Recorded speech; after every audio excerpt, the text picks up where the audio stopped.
Gentry Estes. Yeah, hey Derek. Looking back now, how do you kind of view your experience and accomplishments at Vanderbilt? I mean, what was the disappointment level like to not get the chance to finish what you started there? You know, growth is optional. Change is inevitable. That's part of the process. So I knew that. I've known that for 28 years. I've always looked at like the opportunity to, you know, take on the day or try to dominate a day as being just that. Okay, I don't. You never coach on a 10-year contract or 3-year contract. I mean, it's every week, every day. And so, in looking back, I graduated, yep, been student athletes at a high level, developed guys at a high level. And several young men had an opportunity to get their degree from Vanderbilt, playing the NFL. You know, like for those who met that standard, and for me, I tried to do it with class, integrity, and again, we had academic excellence. At that place. And so, with that being said, that'll be part of the legacy. And we had wins. We had, big games against our rivals, and we were able to do some things like in my time there. So now, like there's a new captain at the helm. I wish him all the best, and here at Auburn, and I look forward to, what the future holds for this coaching staff and these players because I think we got a good football team. Jay Tate. Hey, Coach Jake Tate from AuburnSports.com, part of the Rivals.com network. My question is about up front. It seemed like you had a long history of doing well with two-gapping up front a lot. I know you're going to be more multiple now just because college football is changing, but do you still feel two-gapping up front is really important to what a good defense does? I think it's all important. I mean, I think it's a great question, man, but I think it's all important. I think the ability to be able to play like the singles. I think it's what you have to do. We're going to jet, but there's also going to be some opportunity to two gap. We're going to be in 3 down front, 4 down front, five down front, and all of it's got to be physical. All of it's got to be physical. So what you talk about is reestablishing the line of scrimmage because it's a line of scrimmage game. Okay, in this conference, if you can't really reestablish the line of scrimmage, you got no chance. So that's part of what Coach Eason, Coach Smetting, Coach Watts are talking about now. And I think what's good about where we sit is that with Coach Smetting and Coach Watts, I've got 2 former defensive coordinators. So when we get in the room, we lab it up now. Okay, it's like getting into a chemistry lab and let's talk about exactly how we want to attack in the line of scrimmage. Like, what do we need to do? Okay, what from leverage to techniques to where we place our eyes, and then we bring the poobah, the grand poobah, Nick Eason into it, and try to let Nick move us around a little bit, just in terms of what we want to do with some stemming and the ability to move the front, so we can create vertical seams and not just stay in the same place all the time. So I like where we're at right now. A lot of things happening, a lot of teaching going on, but really for our guys, I think these guys are getting better every day, and that's what we want. Thank you. You got it. Nathan King. Hey Derek, Nathan King from Auburn 24/7 Sports. Kind of on that same note, I know it's early, but what have you seen out of a guy like Jeremiah Wright, moved over from the offensive line? What have you seen from him that's allowed him to be successful? Obviously, we saw on Saturday working with the starters. What have you seen from him so far? Jeremiah's a talented dude. He loves ball, and I think for him, he feels natural on the defensive side of the ball. What I've seen, great pad level, strong at the point of attack. Him and Truesdale have been going at it, so that's what you want to see. Him coming over to the defensive side of the ball has made the interior position a little more competitive in terms of what we're doing and his ability to transition from run to pass is something that we're looking forward to. Again, you like the ability to stop the run, but you also want somebody that can go from run to pass, fast. I mean, it's not always going to be run. It's not always going to be pass. So to have, somebody who has the ability to hold up against the run, take on the double team, jet the A gap, and be quick as a 3 technique, but then also transition, from run to pass is something that I think Jeremiah brings to the table. So he's getting better every time he hits the grass. Coach Eason, loves his temperament. He's a work hard work guy. So right now that's where he sits. He's going to stay in that mode until we get through these 15 practices, and then we'll get a chance to evaluate where he is. But right now, I love where he's going. Gianna Hahn.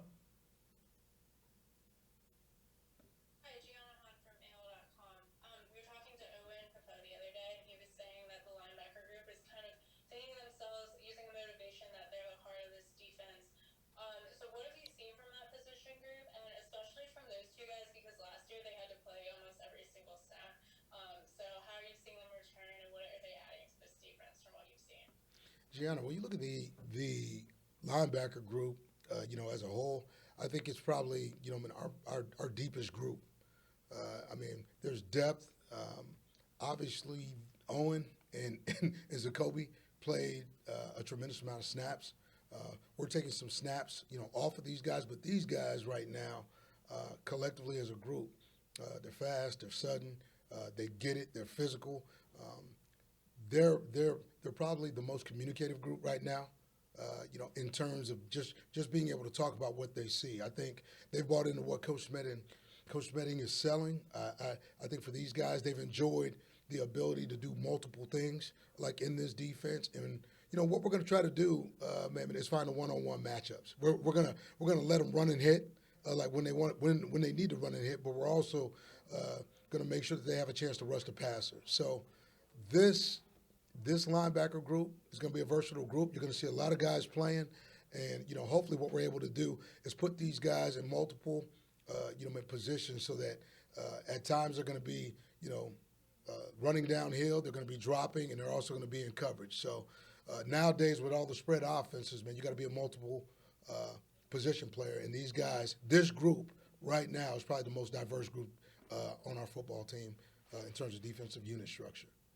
All right, we got time for a few more questions. First one's Justin Ferguson.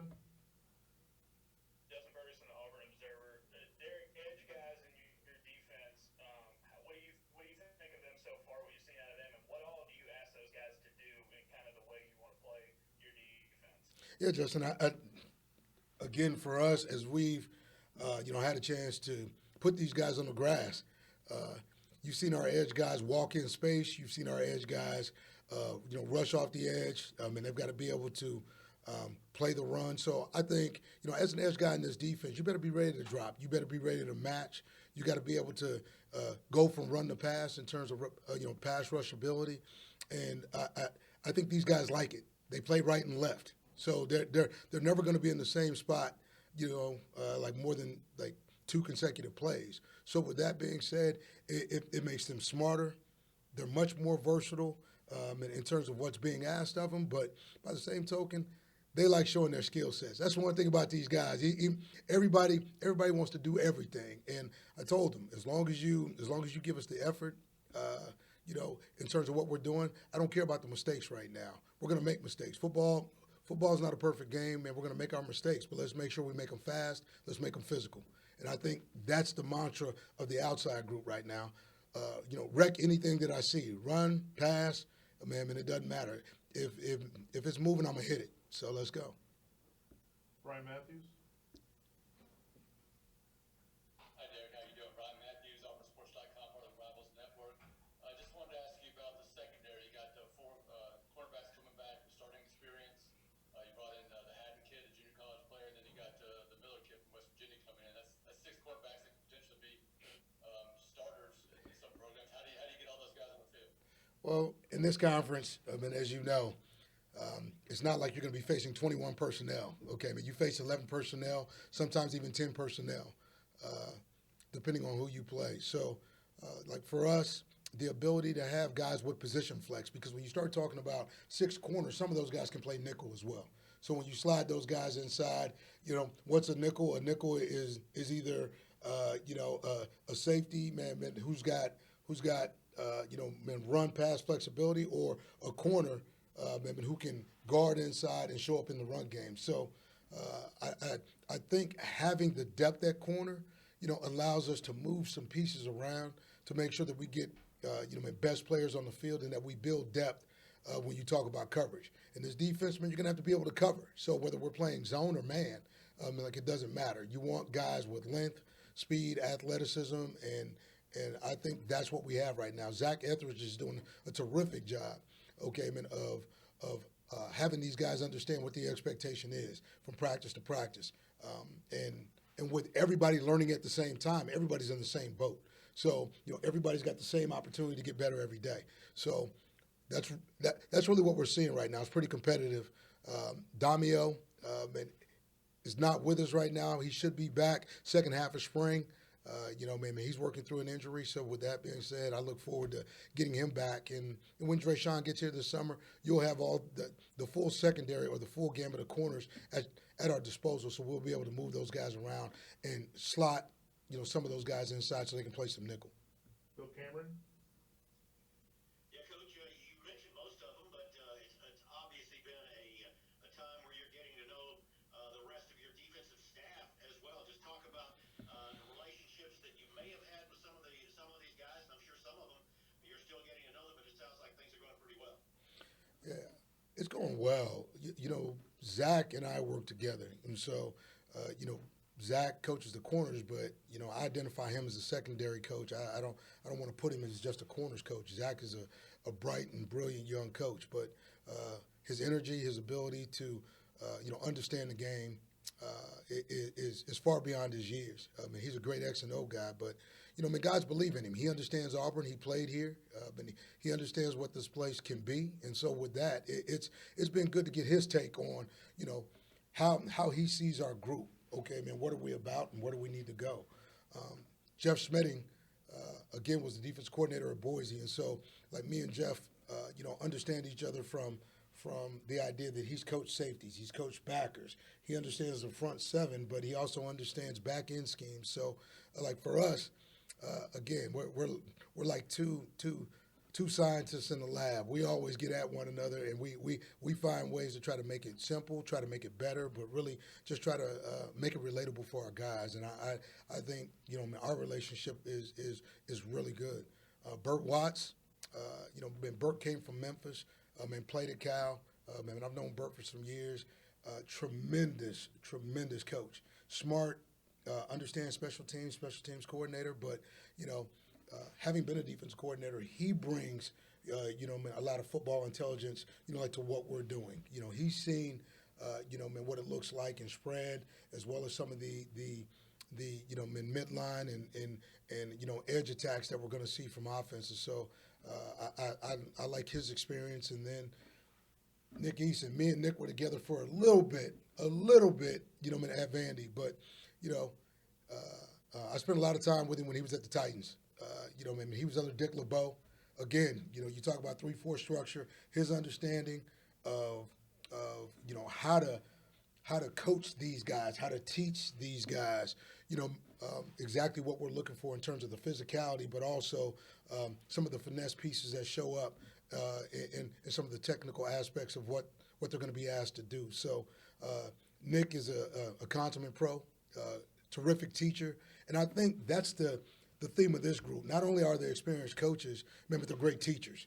Who can get to these guys real fast and make it, relatable, learnable, and likable. And I think that's our group. That's where we sit defensively. Smart group, great group, and I'm actually the fallback in the group, man. A lot of smart guys in the room, and I listen to their ideas and we run with it. Coach, we're going to take one more. Mark Murphy. You got it. How valuable is your experience in the SEC going to be as you guys get ready to prepare for the season? Because you're probably the one who's been in the league the most as a coach. Yeah, Mark. I think in understanding these teams, the guys that we play against, having gone against most of the West, I think I've got a pretty good understanding of what the league looks like.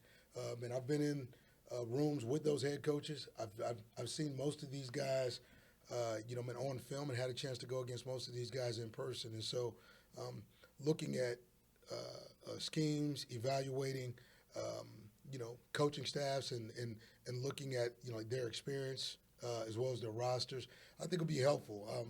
We're gonna cut to the chase. I don't think guys have to wonder, who we're going against. I think I know who we're going against, and so now what it's about is assessing our own talent.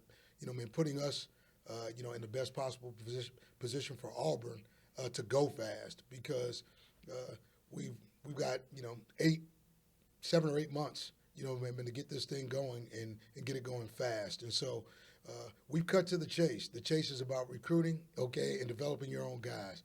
That's what we got to do. That's where we are. Even in the midst of spring ball, every day is about recruiting. So we're hitting it extremely hard. And I think that's sort of been where it's taken a little bit of time for us to, figure out, exactly, who we are. Coach knows who we are.